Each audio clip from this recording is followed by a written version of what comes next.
Nang gabi na tumayo si Tyrone sa harap ng mansyon ng Aliman kasamang 5 bodyguard sa likod niya, lumabas si Michael at naglakad patungo kay Tyrone. Nasaan ang mga sundalo mo? Ang 5 ito ay sapat na, sagot niya. Humagikik si Michael. Niloloko mo ba ako? 5 sundalo? Hindi natin kayang makipaglaro sa isang peligrosong laban. Nag-aalala ka ba sa akin o sa sarili mo? Tanong ni Tyrone.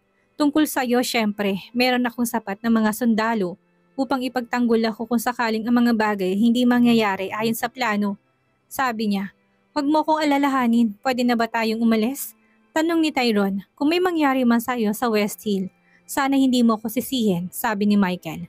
Pumasok si Tyrone sa kanyang kotse kasama ang kanyang 5 bodyguard at sinabi sa bintana, magkita tayo sa airport. Pakaramdam niya ay masyado na nagsasalita si Michael. Matapos itaboy ni Tyrone kasama ang kanyang mga bantay, si Michael ay ngumisi ng masama. Pumasok siya sa loob ng kanyang sasakyan at hinatid sa airport. Sinundan siya ng halos 1,000 sundalo na angkan ng Aliman. Masyadong marami ang mga sundalo kaya nagdulot sila ng traffic sa kalsada. Pagdating ni Michael sa airport, nakita niya si Tyrone na nakatayo sa harap ng VIP plane. Ang bodyguard ni Tyrone at ang mga sundalo ni Michael ay sasakay sa regular na eroplano. Sumen niya si Michael na pumasok siya at agad namang pumasok si Tyrone. Pumasok din si Michael. Nang makita ito ng mga guard ay nagsimula silang lahat na pumasok sa loob ng eroplano. Ang eroplano kung nasaan sina Michael at Tyrone ay ang unang lumipad pagkatapos ay nagsimulang lumipad ang ibang mga eroplano. Ang paglalakbay mula North Hill hanggang West Hill gamit ang eroplano ay 55 minuto lamang. Habang nasa loob ng eroplano, tumingin si Michael kay Tyrone at tinanong, kinakabahan ka ba? Hindi, so hindi ka natatakot. Natatakot saan? Ililigtas kong anak kong babae, sabi ni Tyrone.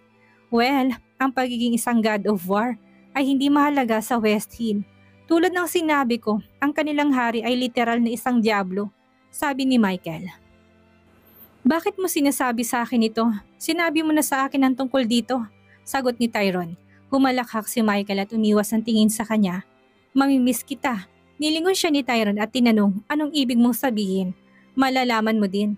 Sabi ni Michael, makalipas ang ilang minuto, lumapag ang eroplano at nagsimula na ring lumapag ang mga eroplano ng iba pang mga gwardya. Tinanggal ni Michael ang seatbelt at bumaba pagkatapos ay ganun din ang ginawa ni Tyrone. Sa paghakbang ng kanyang paa sa West Hill, inilibot niya ang paningin sa lugar at sinamba ang kagandahan. Ang West Hill ay isang napakagandang bansa. Maraming magagandang puno ang nakatanim sa isang nakaayos na pagkakasunod-sunod at ang mga dahon nito ay makukulay. Makikipagkita tayo sa hari ng West Hill ngayon, hindi ba? Tanong ni Tyrone at napangisi si Michael. Bigla siyang tumuro sa isang tabi at sinundan ni Tyrone ang kanyang muka patungo doon at nakita niya na pinaluhod ang kanyang 5 gwardya. Nakatali ang kanilang mga kamay sa likod. Patayin mo sila at itapon mo sa ilog, utos ni Michael at napakunot ang noon ni Tyrone. Ang mga taong ito ay mga ama din, meron silang mga anak sa kanilang bahay.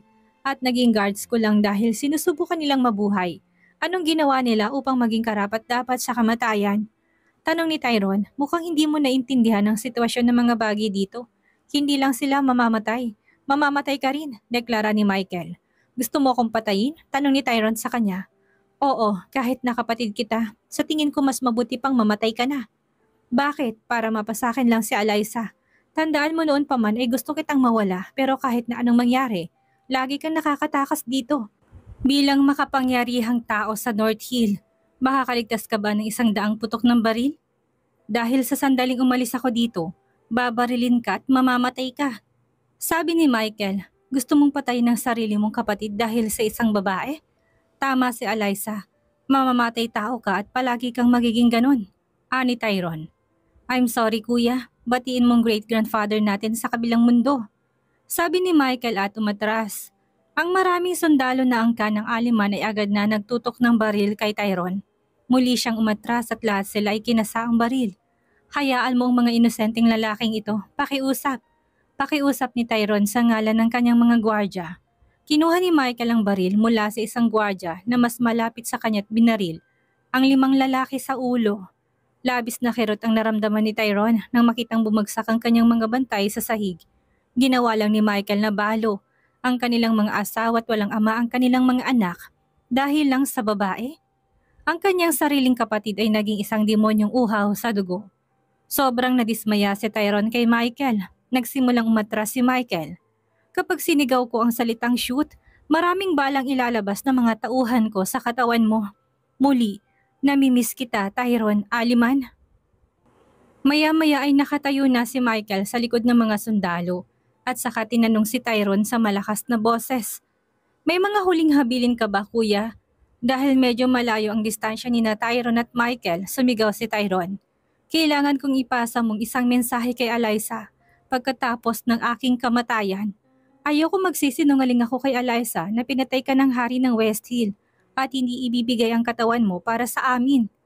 Sabi ni Michael, paano kung ibigay mong mensahe sa mga anak ko? Sigaw ni Tyrone, kalokohan. Wala akong ibibigay na mensahe kay Eliza o sa mga anak mo. Dahil wala kang masabi. Bye kuya, at alam mong lagi kang tatandaan sa pamilya Aliman. Nang matapos tong sabihin ni Michael ay sumigaw siya ng shoot. Sabay-sabay na tumayo ang mga sundalo at lumingon saka itinutok ang baril kay Michael. Mga baliw ba kayo?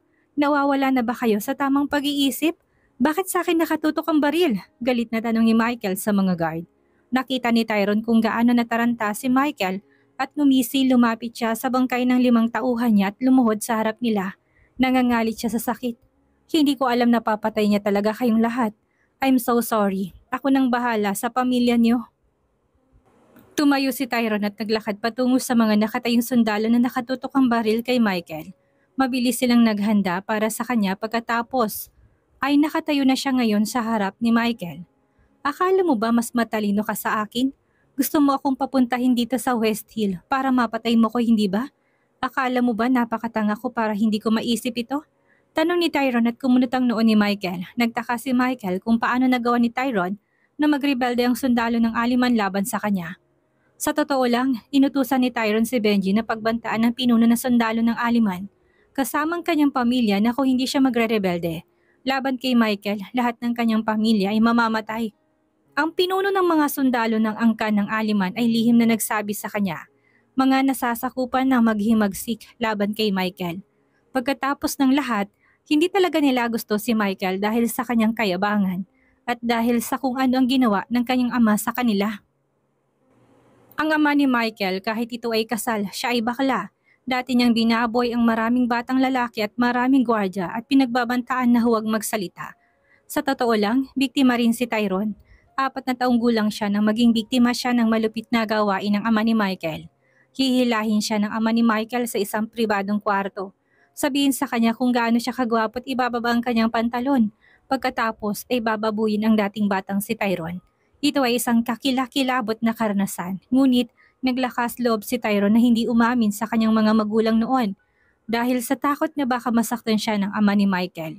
Noong siya ay 7 taong gulang, hindi na siya dinala ng ama ni Michael sa isang pribadong kwarto bago niya ito mapagsamantalahan. Bababuyin siya nito sa harap niya habang tumatawa si Michael. Labis na kinasusuklaman ni Tyrone si Michael at ang kanyang ama. Itinaboy na ng ama ni Michael ang ina ni Michael 2 taon pagkatapos ng kasal. Galit ang ama ni Michael sa mga babae na may passion at pumayag lang siyang pakasalan. Ang ina ni Michael dahil gusto nitong magkabilang sa pamilya. Kayo at ang iyong ama ay nagdulot sa akin ng labis na sakit, Michael, sabi ni Tyrone. Ito ang masamang dugo na laging nabubuhay sa pagitan ni na Tyrone at Michael. Pinahirapan ako ng iyong ama araw at gabi. Umiling si Tyrone sa sakit habang ang kanyang isipan ay nagbabalik sa kanyang kakilakilabot na karanasan.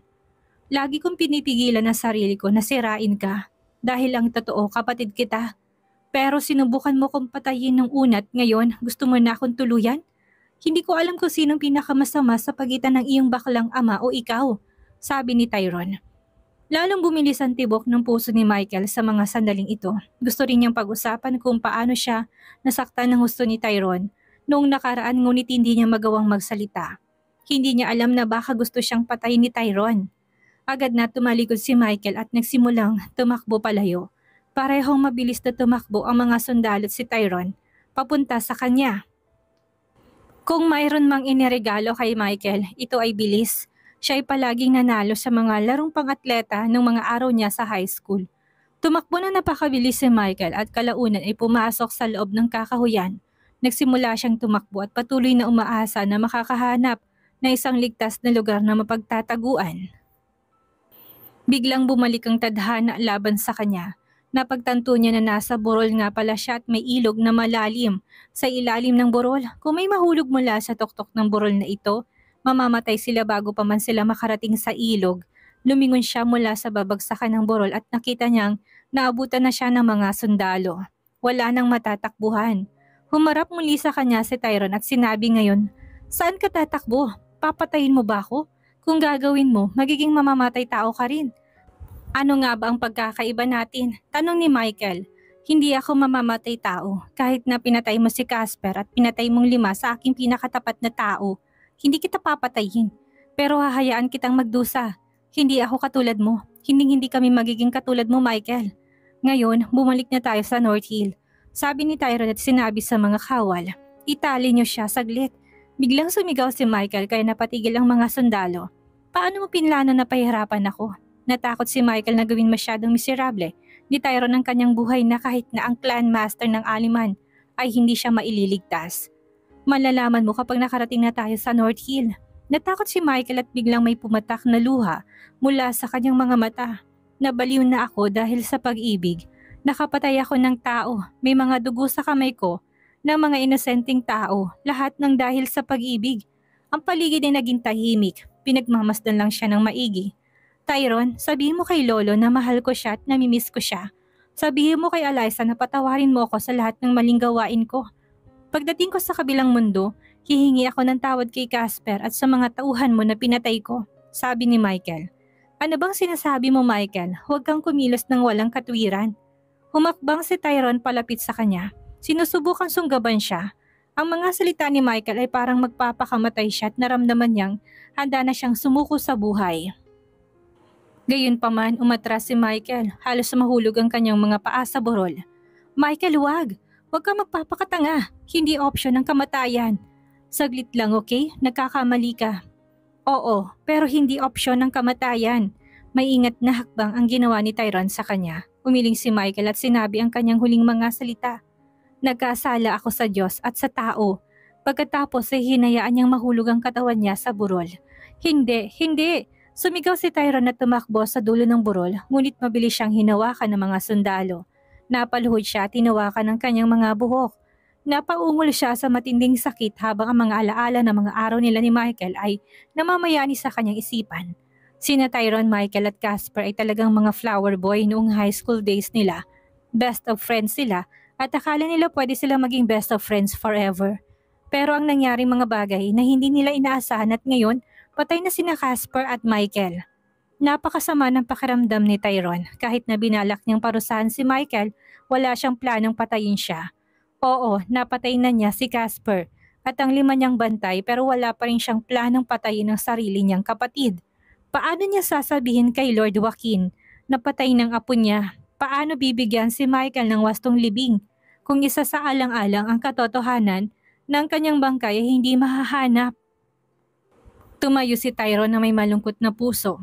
Wala pang anak si Michael bago siya mamatay. Mahiwaga talaga ang buhay. Habang pinamumunuan ni Tyron ng 1,000 sundalo pabalik sa airport, may ilang grupo ng mga lalaking lumapit sa kanya.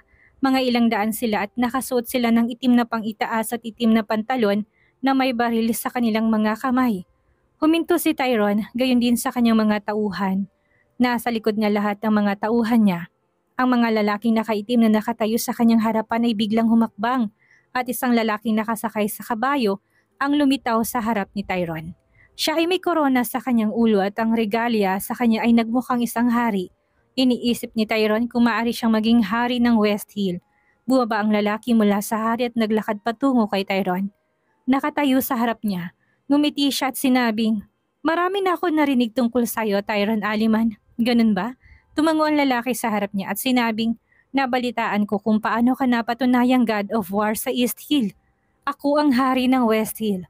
"Lucifer?" tanong ni Tyron. Sinabi sa kanya ni Michael ang tungkol sa hari ng West Hill. "Tama, gusto kitang pagsilbihan at ang mga tauhan mo ngayong gabi. Bukas ng umaga ay maaari na kayong umalis." "Aniya, bakit ako magtitiwala sa'yo? Nabalitaan ko kung gaano ka kauhaw sa dugo. Hindi mo man lang papayagan ang iyong mga mamamayan na maglakbay palabas ng bansa," sabi ni Tyron. "Oo, may mga rason ako at talagang hinuhusgahan mong isang tao base sa sinasabi ng mga tao tungkol sa kanila. Anyways, narinig ko kung paano sinakop ng militar ang bansa mo. Kung kailangan mo ng tulong ko para maibalik ang demokrasya sa bansa mo sa hinaharap, maaari kang sumulat sa akin o bisitahin ako. Maaari kang umalis sa iyong bansa, sabi ni Lucifer. Pinagmamasdan siya ni Tyrone at gustong makita ang tunay niyang intensyon sa itsura ng kanyang mukha. Ngunit blanko ang kanyang mukha. Mahirap sabihin kung anong nasa isip niya. Kung iyon ang balak ng tadhana, magkikita tayo sa susunod, sabi ni Tyrone. Ikamusta mo ako kay Eliza? Aniya at napakunot ang noon ni Tyrone na parang nagtataka kung paano niya nalaman ng tungkol kay Eliza. Kilala mo si Eliza? Tanong ni Tyrone. Kilala ko rin si Marcella. Kilala ko ang lahat na nag-uugnay sa'yo, sabi ni Lucifer. Ini-stalk mo ba ako? Sa online? Oo, hindi lang ikaw, sinusubaybayan ko rin ng iba pang makapangyarihang tao, sabi niya. Gusto ko talagang makausap ka. Isang citizen mong kumidnap sa anak ko at pumunta dito. Kailangan kong hanapin siya para sa akin, please, sabi ni Tyrone. Pinapayagan ko lang si Michael na pumunta dito dahil sa ilang kasundo ang ginawa namin. Wala pang taong tumutungtong sa lupaing ito sa nakalipas na 10 taon. Kung sino man ang kumidnap sa iyong anak ay halatang hindi pumunta dito. Aniya. Ngunit sinabi sa akin ni Michael ang kidnapper ay pumunta dito, sabi ni Tyrone. Nagsinungaling siya sa'yo. Maniwala ka sa akin. Tulad ng nakikita mo, sinusubukan lang niyang iset up ka para sa kamatayan. Hindi siya maaaring tumayo laban sa'yo sa North Hill, ngunit naniniwala siyang magagawa niya yun dito, sabi ni Lucifer. Naisip ni Tyrone ang sinabi ni Lucifer at nakita niyang kahulugan nito. Hindi niya alam kung paano niya mahanap si Aurora. Lalong napagod ang kanyang isip. Paano kaya siya makakauwi nang hindi sinasama si Aurora? Nangako siya kay Eliza na talagang maililigtas niya si Aurora. Bye Lucifer, sabi ni Tyrone at lumayo sa kanya. Hindi nagtagal ay pumasok na siya sa loob ng eroplano. Habang umaandar ang eroplano ay pumasok na idea sa kanyang isipan. Kung mabilis lang nalaman ni Michael ang pagkawala ni Aurora, baka siya ang nasa likod ng pagkidnap kay Aurora. Ang isa pang 50 minutong paglalakbay sa himpapawid pabalik sa North Hill ay nagpapagod ng sobra kay Tyrone. Gayunpaman, pinangunahan niya ang mga sundalo sa mansyon ng Aliman at inutusan silang hanapin at halugugin ang bawat sulok ng mansyon para hanapin si Aurora. Natigilan si Lord Joaquin nang makitang sundalo ng clan na pumasok sa loob ng kwarto. Sinubukan niyang pigilan ang mga ito ngunit hindi siya pinakinggan. Hindi siya pinansin ng mga ito na parang wala lang siya. Siya ay nanonood ng telebisyon. Kasama si Belinda nang pumasok ang mga gwardya. Anong nangyayari, Lord Joaquin? Gulat na tanong ni Belinda. Nandito tayong dalawa nang sumugod ng mga sundalong ito sa loob ng bahay at nagsimulang kumilos. Paano ko malalaman? Nang matapos na tumugon si Lord Joaquin kay Belinda, nakita niya isang matangkad na figura na naglalakad patungo sa kanila. Napakunot ang noon ni Belinda nang makita si Tyrone. Anong ginagawa mo dito? Pumunta ako para hanapin ang aking anak na babae, sabi ni Tyrone. Kalokohan, sigaw ni Lord Joaquin. Kaya't binaligtad mong lahat ng aking mga sundalo laban sa akin? Akala mo ba kikidnapin kong anak mo? Sa tingin ko ikikidnapin siya ni Michael at iniwan siya dito, sabi ni Tyrone. At ininsulto mo pa kami. Paalisin mo mga sundalong ito, sigaw ni Belinda. Daddy! Narinig ni Tyrone ang boses ng isang bata at nang lumingon siya at nakita si Aurora. Tumakbo siya at binuhat siya. Mahigpit na niyakap ang mag-amang isa't isa.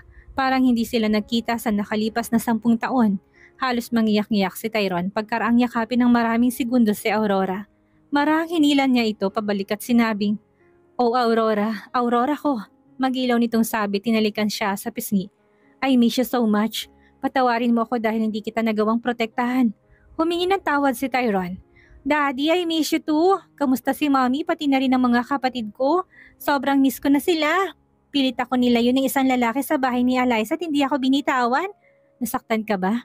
"No, kinakain ko anumang gusto ko ngunit sila ay malupit sa akin. Sinisigawan nila ako sa bawat isang pagkakamali."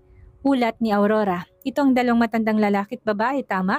Tinuro ni Tyrone sina Lord Joaquin at Belinda. Oo, sa pang matangkad na lalaki. Alam ni Tyrone na si Michael ang tinutukoy ni Aurora bilang matangkad na lalaki. "Nandito na ako ngayon, hindi ko nahayaan na may mangyari sa'yo na masama. Mahal na mahal kita," sabi ni Tyrone. "I love you more, Daddy," sabi ni Aurora at muli siyang niyakap ng mahigpit. Buhat ni Tyrone si Aurora sa kanyang braso at maraming sandalas sa kwarto. Sinabi ni Tyrone kina Lord Joaquin at Belinda, "Nahulog ang paborito mong apo sa burol, patay na siya. Nagpalitan ng tingin sina Lord Joaquin at Belinda. Pareho silang may hula sa mga sinasabi ni Tyrone, ngunit ayaw nilang maniwala. Anong pinagsasabi mo?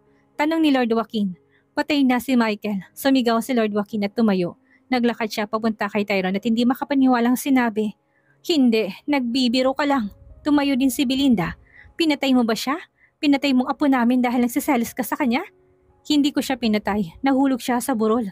I'm sorry, sabi ni Tyrone at nagsimulang maglakad palabas. Pakiramdam ni Lord Joaquin ay parang dinudurog ang kanyang puso. Napasandal sa upuan ng matanda at nagsimulang humagulhol. Mahal na mahal niya si Michael sa kabila ng pagiging spoiled niya. Masama ang loob ni Belinda sa pagkamatay ni Michael. Hindi niya anak si Michael pero mas gugustuhin niyang mamatay si Tyrone kaysa mamatay si Michael. Kinasusuklaman niya si Tyrone ng sobra-sobra. Mula nang hayaan siyang manirahan siya sa kalye at nagmakaawa na parang alipin. Sa gitna ng sakit na nararamdaman ni Lord Joaquin, malungkot siyang sinabi, Michael, hindi ka dapat namatay. Isang oras pa siyang umiyak pero hindi na nag-abalang pigilan man lang si Belinda sa pag-iyak.